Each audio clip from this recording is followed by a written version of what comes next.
Shalom shalom. Ndabaramukije cyane mbifuriza amahoro ya Kristo Yesu umwami wacu. Turashimye Imana cyane ko yaduhaye umusimiza w'umugisha. Ndabaye kaze muri kino kiganiro kuri channel ya Evangeliste Ndayishimiye Patrick. Bene data, turabakunda cyane ngene muhora mukurikirana ijambo ry'umunsi, ibitaramo by'indirimbo. Imana ibahezagire cyane gose. Uyu munsi rero natewe iteka kwakira kuri channel umukozi w'Imana Enock. Enock, ndagwaye kaze. Murakoze cyane. Imana iguhezagire. Amen. Nanezerewe cyane gose no kumutumira hano kugira ngo tuganire. Turafise ikintu twifuza kuganira na Enock. Numukozi w'Imana nkunda cyane Enock. Channel yanje uhora uyikurikirana cyane. Bayikurikirana cyane, naragize subscribe, ibiganiro byose ndabikurikirana buri munsi ku munsi. Biraguhezagira cyane, biramfasha. Urabisangiza abandi? Ego. Imana iguhezagire cyane gose. Amen.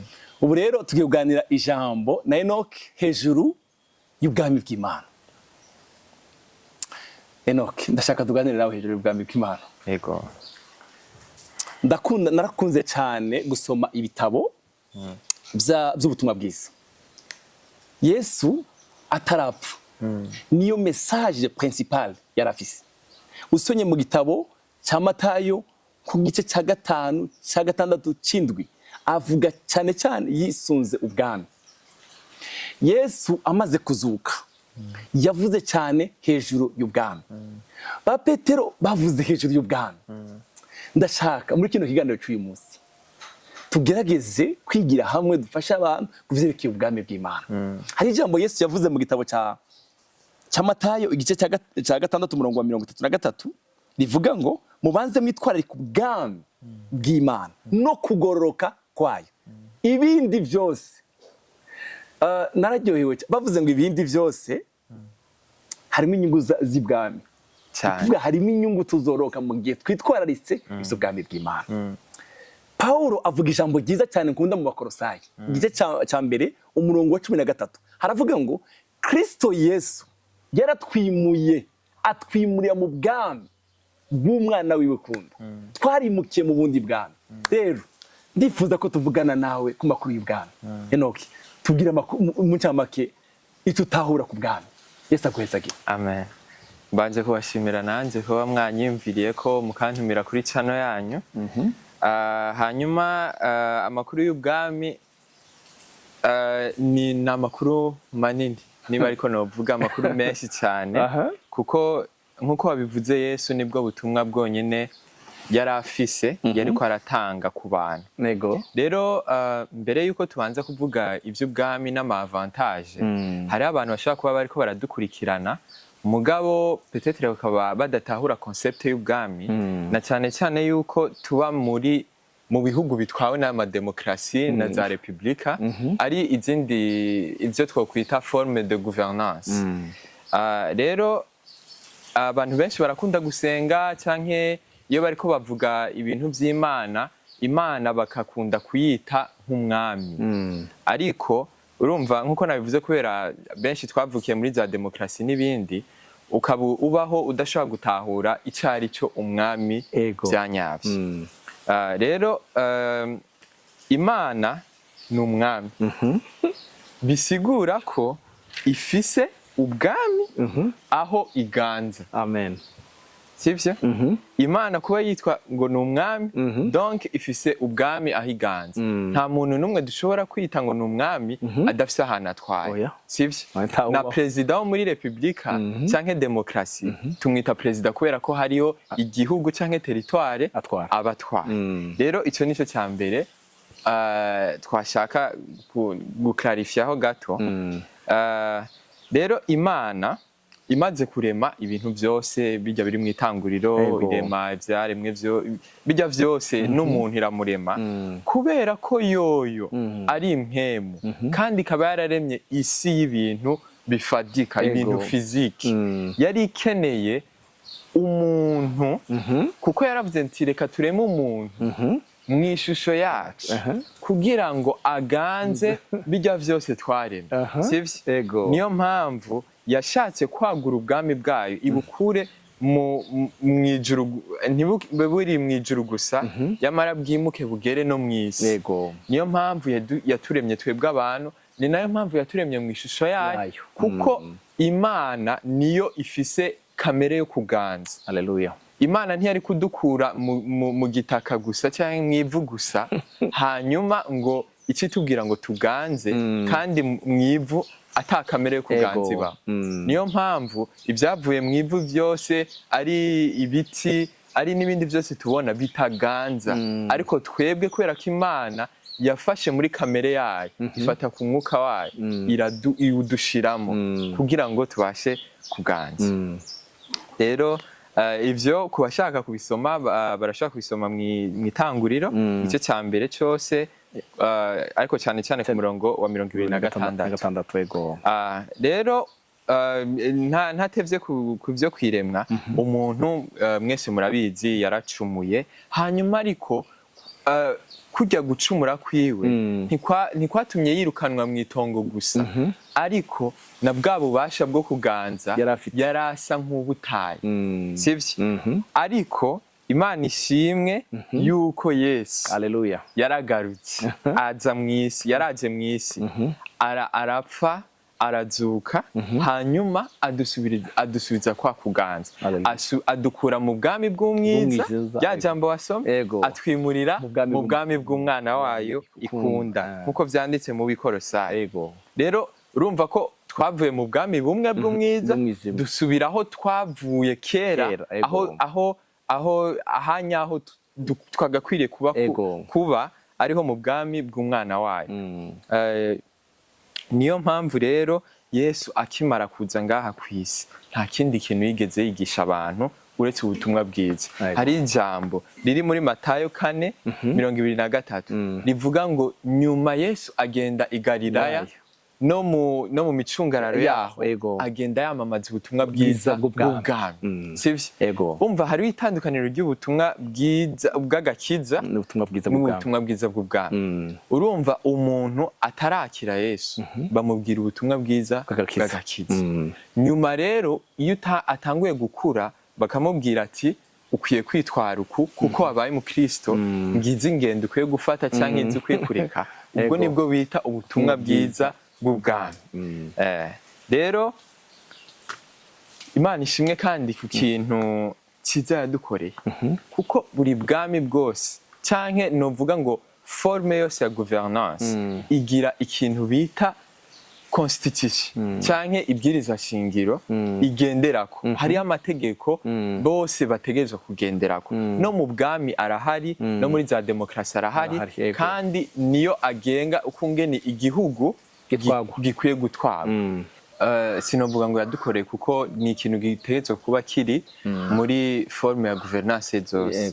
Donc yaba muri republika yaba muri demokrasi bose bategerezwa kugira ikintu citwa ibwirizwa shingiro, arico kigena uko imiyoborere y'ico gihugu canke imiyoborere y'ubwo bwami. Rero natwebwe Imana ishimwe cyane yaduhaye iki gitabo, igitabo ciza cyane cya Bibiliya, igitabo niyo constitution Imana yaduhaye, yadusigiye canke ico twokwita code de conduite y'ukumwene dukwiye kwitwara muri ubu bwami twimuriwemo. Rero ico nkundira iki gitabo nuko ni igitabo uzosangamo amategeko, igitabo uzosangamo ukumwene dukwiye kuramya umwami, kuko bimwe mu bintu biranga ubwami nuko umwami baramuramya. Perezida ntibashaka kumuramya, ariko umwami baramuramya. Ndacyafite aho hantu turi nkavugana gatoya aho hantu. None Enock, wewe uraba neza iyi constitution ubona abantu bayisoma? Aho rero niho Satani novuga ko adufatira, sivyo? Donc iyi constitution irimo ibintu byinshi, sivyo? Umuntu agikizwa canke umuntu amaze imisi akijijwe, sivyo? Kubera ibintu tubamo ngaha hanze, turakwiye kwama dusoma iki gitabo kugira ngo ntidutakaze intumbero canke ngo dutakaze uko twari dukwiriye kwitwara muri ubu bwami, sivyo? Hariho umurongo nkunda cyane mu gitabo cya Yosuwa. Imana yabwiye Yosuwa ati iki gitabo cy'ivyagezwe uzukirimbure ku manywa no mw'ijoro ntiyakagira ikintu na kimwe muri co ujana iburyo canke ibumoso aho yari ishatse kumbwira ati umviriza nta demokrasi ukwiye kukizanamo ikindi nico kindi kintu cyateye muri no minsi aho abantu bashaka kwinterpreta constitution uko bashaka uko umuntu avyutse yiyumvira ngo nuko Bibiliya ni iki yari ishatse kuvuga cyane Imana yatubwiye ngo ntuzugende iburyo canke ibumoso uko vyanditse kuko hariho n'ahantu Yesu yavuze ngo amajambo ari muri constitution aruta cyane iri juru n'isi ati vyopfuma bivaho ari kugira ngo ikintu cyanditsemo kizove. Hariho n'indi verse ivuga mu gitabo ca Yeremiya irivuga ngo ivuga kuri aya majambo ngo yarabonetse maze kuyabona ndayarya maze kuyarya ahinduka ibihimbaro z'umutima wanje kuko nitiriwe izina ryawe. Ni ukuvuga ngo nimba ndi muri buno bwami ngomba kumenya amategeko agenga ibwami kuko twimuriye mu bwami buno bwami bukaba bufite constitution ibwirizwa ryabyo ari ijambo ry'Imana.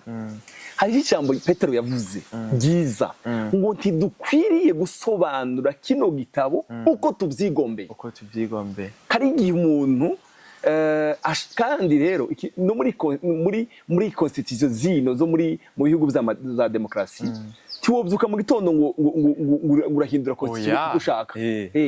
Ni ibintu abantu bumvikana bakavuga ko ino tegeko ryataye igihe ariko reka duhindure mugabo hano iri constitution yacu ntabwo iti igihe kuko ni ubwami donc demokrasi ni forme ya gouvernance yubakiye kuko utizera umuntu cyangwa kutizerana hagati y'abantu sivyo kuko baravuga ati ego uyu muntu turemeye ko aturongora sivyo ariko ntitumwizeye ku buryo twomurekera ko ibihe byose niyo mpamvu reka tumushireko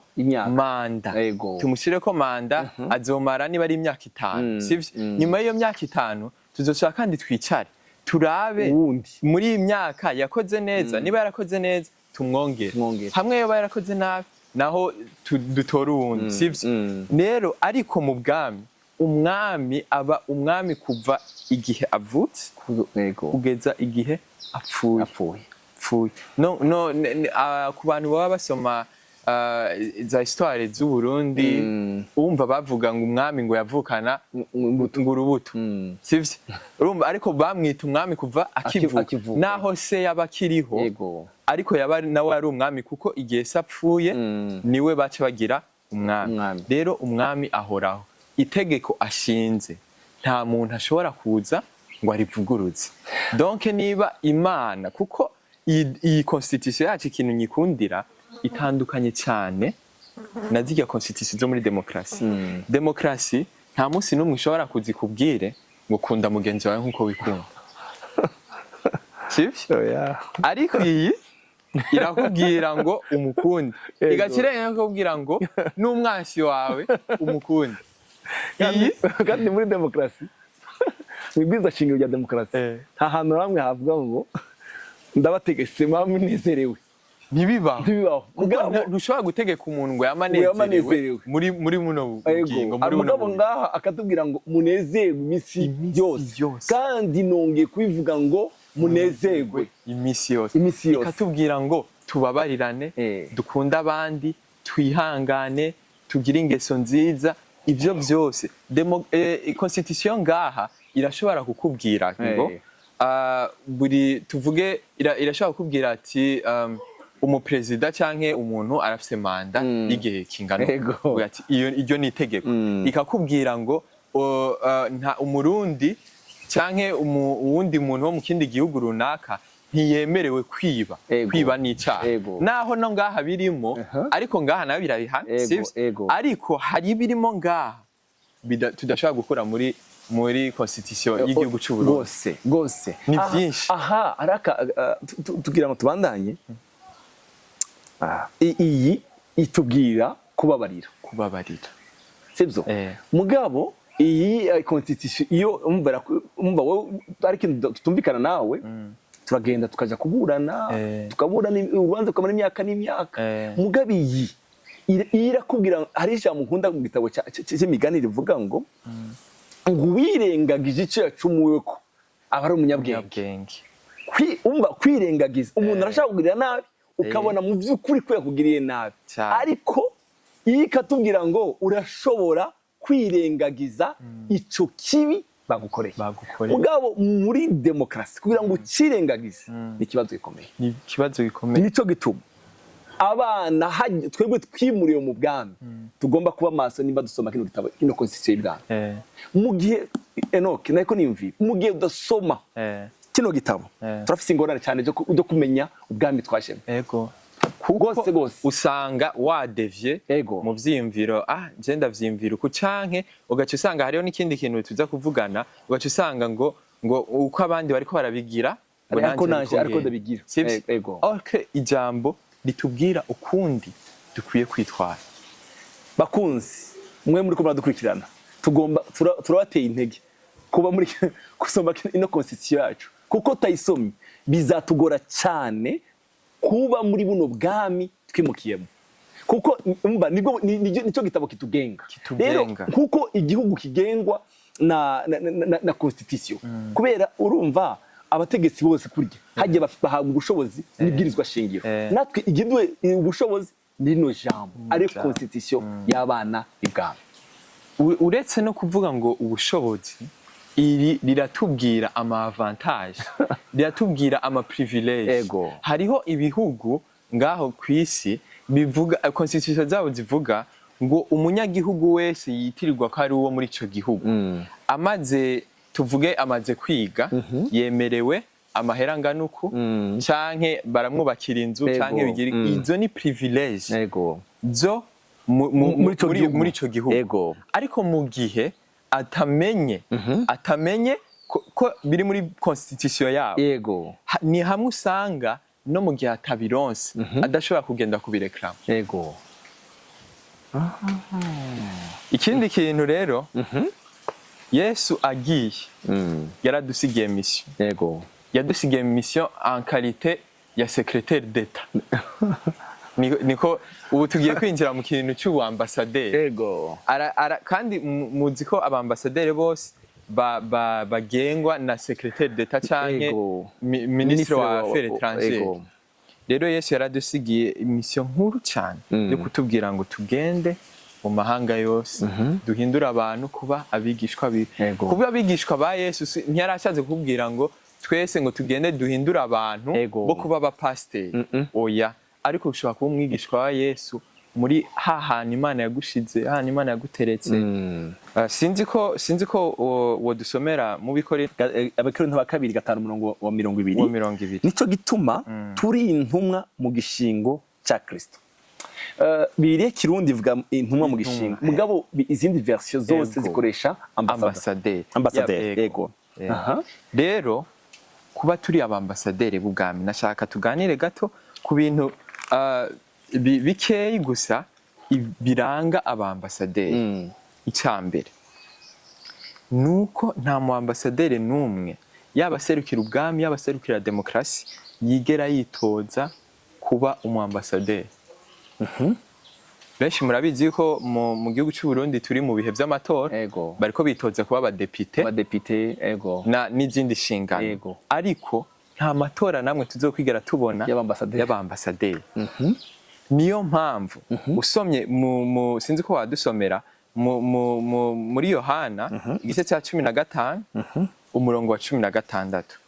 Yohana ubutumwa bwiza 15:16. Si mwebwe mwantoranije, ariko nije nabatoranije. Nabashizeho kugira ngo mugende murama imbuto, kandi imbuto zanyu nahogeza.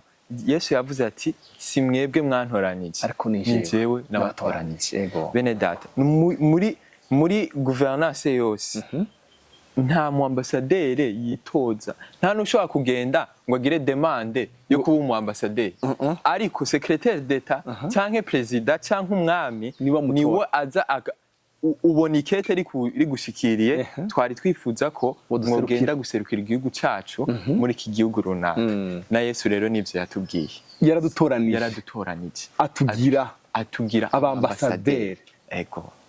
imvo nyamukuru rero y'aba ambasaderi canke igituma igihugu canke ubwami bushaka gufata abantu babo bakavuga ati mwebwe mugiye kuduserukira muri iki gihugu kindi runaka nuko baba bashaka yuko igihugu cyabo canke igihugu cyabarungitse influence yacu ibasha kugera ahantu hose sivyo Amerika igihugu nka za Amerika canke ibindi bihugu bikomeye ku isi nivyo usanga bifise amambasade n'abambasaderi mu bihugu byinshi presque nka byose ku isi sivyo nta kindi baba bagamije nuko baba bashaka yuko pouvoir américain cyangwa influence yabo ibasha kugenda gushika ku isi yose sivyo rero natwe ni mu vyo Imana iduhamagarira nk'abambasaderi n'ivyo birimo hari ijambo twasomye ngo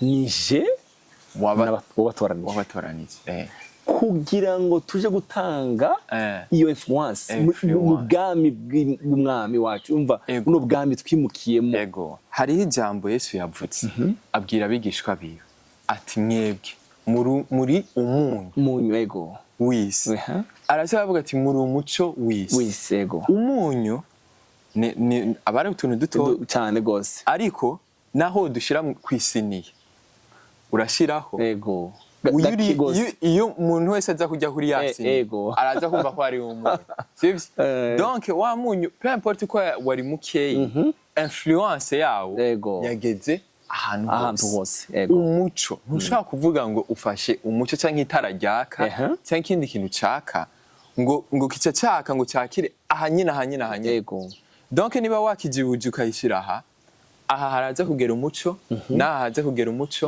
nahaza kugera umuco kandi byose yabuze ikiri ngaha rero natwe nivyo Imana iduhamagarira Imana yaraduhamagaye itugira abambasaderi ahantu hatandukanye hariho abo yagize abapasiteri yego sevre ariko hariho abandi yamurungitse kudandaza mu isoko hariho uwundi yamuhaye kugira company nini sivyo canke akoreramo canke iyo bari niyiwe sivyo hariho n'uwundi yamuhaye gukora muri guverinoma cyangwa gukora ahandi aho hose Imana irashaka yuko haba influence yayo ubwami bw'Imana no kuvuga ngo umuntu wese ahakorera ibyo muri ONG yariyo yose ukora mu isoko udandaza ukorera Imana utegerezwa kugira influence y'ubwami bw'Imana niyo mpamvu iki gitabo kandi kigenda kigakora kuri aspect zose nta buzima umuntu yoba ari karabamo ubunyene atoshobora kureba Bibiliya ngo yirefere ukungene uwundi muntu byabayeho cyanke icyo iyo Bibiliya bibivuga sivyo nimba tuvuge ukora muri company peut-être ibintu byawe bikaba bidatomoye bitari ku murongo hari ibintu bigusaba nko kubesha cyangwa ikindi iyi Bibiliya irakubwira ngo ntiwishushanye n'abiki gihe abiki gihe bari kubesha wewe ntugira iki ntubesha mu kazi kawe ugakore na integrity igasubira ikakubwira ngo naho yari kivuga kubaja ariko urashaka kubitransfera ku mukozi w'ubunyene mwubahe ababahaye akazi kandi mubakorere ukorera data wo mwijuru sivyo apana gukora widog apana gukora udakora ibintu udashizemo excellence cyangwa iki ariko ukabikora neza cyane no kuvuga ngo twebwe turi mu bwami nkaba mfise akazi niko ndakora ariko ndi umwana wa bwami ko ndakorera umuntu kanaka wanashaka umuntu niko ndakorera ntari muri bwami ndimwo mugabo ngomba gukora neza kidoga kuko uvuze ijambo ryiza ryaze mu Bakolosayi umengo ngo dukore nk'abakorera data umva data nde uriya nyir'ubwami mwami wacu tutidodomba tukabikora neza muri excellence ni ukuvuga urya mwami naho uriya tubibona uriya azaduhemba mu bisanzwe icyo dukwiye gukora Uburundi ni igihugu cyakolonijwe n'ababirigi kera ariko igihe ababirigi baza bakagikoloniza umuntu yari muri Tanzania ashaka kubona ukungene mu Bubirigi hasi yarashobora kuza mu Burundi akavuga ati ndabonye mu Bubirigi kuko mu Burundi bambara uko ababirigi bambara batanguye kuvuga igifaransa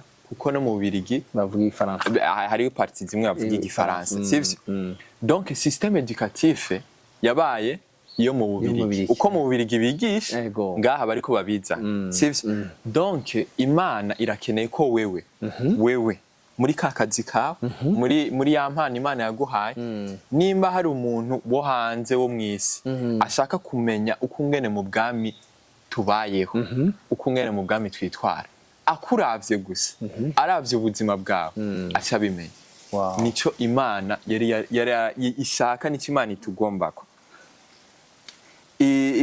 ikindi kintu kiranga abambasaderi nuko ntiyigera acika umunyagihugu waho yarungitswe yego naho yoba amaze y'imyaka n'imyaka ntibikunda avuze ngo ahindutse umunyagihugu donc abatakaje kuba ambasaderi za nshingano z'uwambasaderi akaba agiye mu busevire bumwemerera ibihugu bimwe bibemerera kuba yofata iyindi nationality ariko twebwe ni naho Paulo yandikiye neza abaroma arababwira ngo ndabinginga bene data ntimukishushanye n'abiki gihe turi muri inosi ariko muhinduke gose duhinduke gose Yesu nawe aravuga ati muri inosi ariko ni muri abisi ntidukwiye gusa n'abisi nimba abisi bagendera muri izi ngeso twebwe ntidukwiye kuzigenderamo naho tuba muri yasi nabo babamo naho ukorera muri kakazi abandi bariko bibiramo bako bakoreramo amayeri bubwe ntukwiye kubikora donc nico umuambasaderi nico kindi kiranga umuambasaderi ikindi umuambasaderi yamarondera inyungu z'ubwami bwamurungitse ntarondera inyungu ziwe ku giti ciwe arondera kubwagura arondera kubugeza kure muri ico gihugu yagiyemo niyo mpamvu uzosanga nko ngaha mu Burundi ugasanga hariyo ama institution nka CCF CCF nta kindi gamije ni ukugira ngo imico y'abafaransa imenyekane mu Burundi donc umuntu wese abantu bo ngaha mu Bujumbura batangure bagira imico y'abafaransa bagiye muri centre culturelle y'abafaransa ikindi nuko umu ambassadeur yama avuga nkuko umwami yamutegetse kuvuga ntiyigera n'umunsi numwe avyuka ngo avuge ati jewe ibintu ko ndavyimvira nuko sivyo ariko aravuga ati igihugu tuvuge niba ari njewe ndi umu ambassadeur serukira igihugu cy'u Burundi tuvuge nko muri Tanzania sivyo hamwe hozinduka umuntu ambaza nk'umu autorité wo muri Tanzania akambaza ikintu jewe nza kumubwira ati uburundi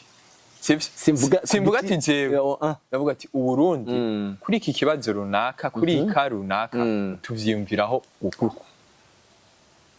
ni ariko twebwe nk'abambasaderi ugasanga ni abantu baravuga ngo ibitoro byabuze nawe ugaca ugenda ibitoro byabuze ubuzima buragoye nawe akaba ari bya bindi utangura kuvuga ijambo ry'Imana ritubwira ngo tugume twaturike ivyizigiro byacu donc twebwe nta kwatura ivyo tubona nta kwatura ibigaragara ibihari realite ariko twaturike ivyizigiro byacu bituva mu kanwa Enock ahantu harakomeye gose cyane kuvuga ngo ntituvuga ivyo turiko turabona kubera kwizera tuvuga ivyo tutabona ivyo twizereye nivyo dushobora kuvuga mugabo kubera ko ubwami tuba turimo bwo mwisi hari igihe twefuanze ugasanga umuntu aguma avuga vya bindi bitariko biragenda wavyumvishije wavuze ijambo ryiza cyane umu ambassadeur ntiyovuka mu gitondo ngo avuge ngo jewe ngo niyumviriye ntashaka kuvuga ku giti ciwe n'igihe avuze ku giti cye hari igihe ukurikiranya amakuru hari igihe umu ambassadeur ashaka gukora ikosa akavuga mu izina ryiwe cyangwa akavuga ivyo igihugu kitamutumye ubwo bacamutumako ngasubire subira iwanyu kuko ivyo twagutumye si ivyo uri kurakora abantu bariko baratwumviriza tugerageze duhindure tuvuge ivy'umwami wacu yadutumiye iko constitution yacu ivuga ndashobora kuburanirwa ariko simvuga ya mvugo yindi vuga ico nizereye yego kandi umwami wanje arashoboye kumba ico ariko kenshi satani adutegera he mu kuvuga gusa kuvuga ibintu bitari byo urumva naho adutegera yego ikindi nuko umwambasaderi yama yitwararika yuko afitanye imigenderanire myiza naho yavuye cyangwa igihugu cyangwa guverinoma yamurungitse niyo mpamvu Yesu nawe yatubwiye ngo twame twitwararika haleluya ivy'ubwami bw'Imana ndetse no kugororoka yavuze ati kugororoka donc iyo ugororotse iyo mu gihugu urimo canke wewe ni gihugu mudafitanye atakintu na kimwe coba igihugu kidafite ikintu kikwagiriza ko nk'itegeko warenze ko canke iki donc uba ufise droit ku ma privilege bya bintu byose umunyagihugu yemerewe na wewe uba ubyemerewe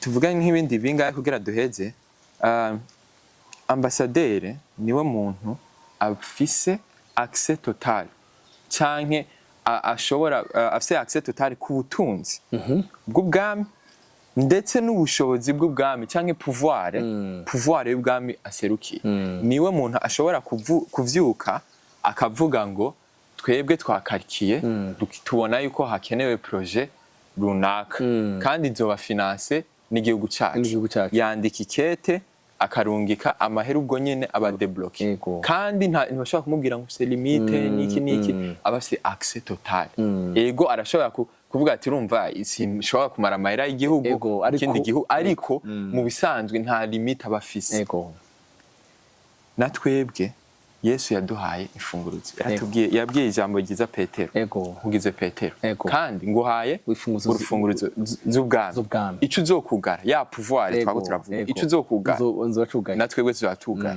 ico uzokugurura natwebwe tuzatwugurura urikumva kandi hariyo ijambo twasomye kare ryo muri Yohana 15:16 yavuze ngo simwe mwantoranije nje nabatoranije kugira mwame imbuto hanyuma iyo kwama izo mbuto icyo muzokenera cyose mubwire data wo mwijuru mwizina ryanje nawe azokiba donc nukuvuga iki wewe tanke uriko urakomplisa mission Imana yagutumye ikindi cyose ukeneye urabwira data ati kugira umurimo wampaye canke ahantu washize kuguserukira bigende neza nkeneye iki niki mwizina hari umuntu nigeze kumva avuga donc ambasaderi wa Amerika mu gihugu ca Bahamas yari umuntu yari afise inzu nini cyane Bahamas naka ile gatoya ariko ngira niwe yari afise inzu nini ya mbere nini muri ako kaire ariko aravuga ati impamvu ayifise n'impamvu guverinoma yiwe yamwemereye kuyimuha nuko yababwiye yuko ayikeneye kugira zarakiramo abantu benshi sivyo donc wewe nimba uri mu gikorwa runaka sivyo tuvuge uri nka wewe canke tuvuge nk'undi mukozi w'Imana runaka tuvuge w'umuvuga butumwa akaba abayeho sivyo ari déplacer ahantu henshi agenda kuvuga ubutumwa ahantu henshi akaba peut-être nta ikintu cyo kwinguruza afise Yesu yaravuze ati wowe ufise droit yo kubwira data ati igikorwa wampaye kirasaba yuko bafite kino kintu kuko ndagenda ni nayo mpamvu hari ijambo rivuga ngo murasaba ngo ariko ivyo musaba kuko musaba ivyirari sivyo ariko ico kigamije kugira iki kwagura ubwami donc ico uragihabwa sivyo ikindi nuko ivyo umwambasaderi vyose akeneye nivyo twaba turavuga biba birasire n'ubwami donc bene data naje gusanga aho kugira ngo ube membre wa parlement canke ngo ube ikindi kintu yindi position runaka usivye kuba president woba ambasaderi w'igihugu kuko ambasaderi ni wa muntu nta ratio yigera ariha nta minervare yigera ariha nta loyer yigera ariha vyose ubwami baramubwira ati wewe duserukire ibindi minervare tuzokurihira ibindi loyer tuzokurihira ratio tuzokurihira donc turagufata en charge y'ibintu byose na Yesu rero aratubwira ngo twitwararike ubwami ibindi byose ni inyongera ni avantage y'ibwami ni ukuvuga ngo Imana tubabarire hari igihe twitwararika amavantage aho kwitwararika mission n'ubwami. Ni kuvuga adusaba ibintu bibiri, kwitwararika ubwami no kugororoka. Kugororoka ni ikintu kigomba kuranga abana b'ibwami.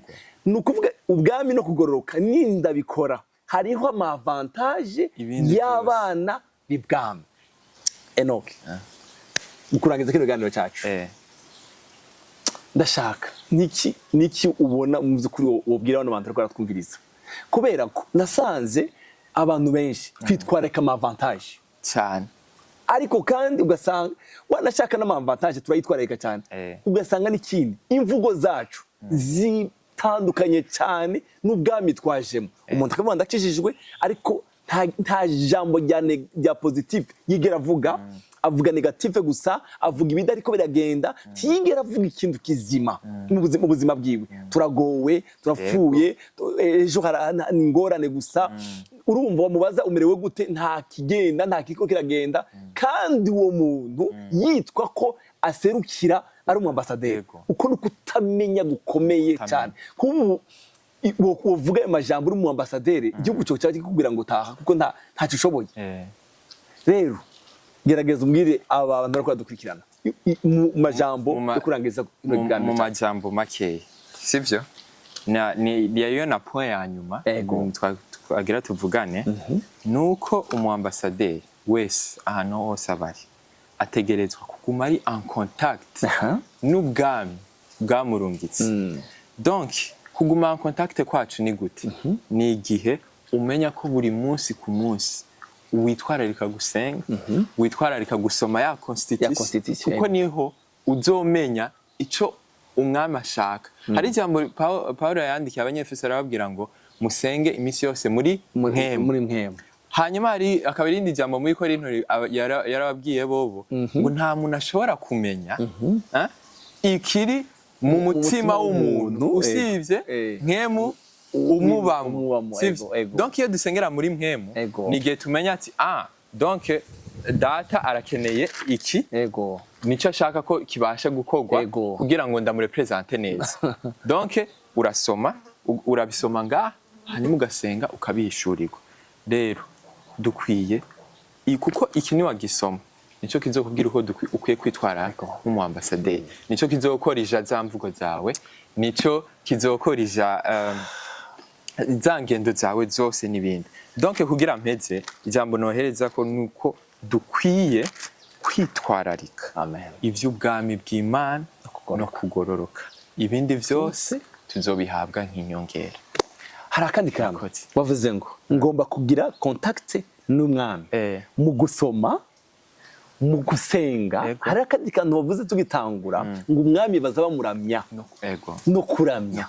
Ibi bintu bitugomba kuvyitwararika kuko bino nivyo bigaragaza ubusabane n'ubushuti dufitanye n'umwami wacu. Twebwe turi ambasaderi, tugomba kumenya mu vy'ukuri waturungitse, tugomba kuba. Hari akantu kamwe umwambasaderi nibaza ko ategerezwa gutanga raporo imisi yose, agomba gutanga raporo mu gihugu mu vyakozwe. Rero natwe tugomba kwitwararika mu vy'ukuri buno bwami twajemo. Bakundwa marako maradukurikirana, umwami Yesu abahezagire cyane. Turabana b'ibwami, turabana b'ibwami, twitwararike ivy'ubwami no kugororoka. Hariho amavantage yandi umwami azoduha, amagara meza n'umugabane w'abana b'ibwami wacu. Umviriza nakubwira amakuru meza, amagara meza n'umugabane w'abana b'ibwami. Kubaho tunezerewe n'umugabane w'abana b'ibwami, kubaho dufise amahoro. Hari abantu bavuga ngo nta mahoro mfise. Amahoro n'umugabane w'abana b'ibwami. Kubaho dufise ibiduhagije n'umugabane w'abana b'ibwami. Ndabifurije cyane dutahurire hamwe ico twagizwe naho twimukiye n'ubwami turimo. Umwami Yesu abahezagire cyane. Enock, ndagushimiye, wakoze cyane kuza ngo tuganire kino kiganiro. Wowe utarakora subscribe, turagusabye gukora subscribe. Imisi yose ino channel cya kwijambo ry'Imana kuva kuwa mbere kugeza kuwa gatanu. Yesu abahezagire cyane, turabakunda. Mwari kumwe na Evangeliste Ndayishimiye Patrick n'umutumire wanje Enock. Yesu abahezagire. Dusenge. Mwami Yesu turagushimiye. Turagushimiye ko watwimuriye mu bwami. Waratwimuriye mu bwami. Kandi waratubwiye ngo twitware ku bwami no kugororoka, ibindi ni nyongera. Mwami turagushimiye ko turi abana b'ibwami. Haleluya. Turagushimiye ko turi abana b'ibwami. Turakeneye kubaka buno busabane bwacu nawe. Uduhe inyota yo gusenga, gusoma ijambo ry'Imana, kukuramya no kuguhimbaza. Ibi nivyo biranga abana b'ibwami. Turakeneye kugenda mwami nk'abana b'ibwami. Titwishushanye n'ibwami bw'umwijima. Oya, twebwe turi abana b'umuco. Twimukiye mu muco. Watugize mwami abaguserukira hano ku isi. Tugomba kubikora neza. Umuntu wese akurikirana kino kiganiro, umuheza umugisha mu izina rya Yesu Kristo mwami wacu. Amen.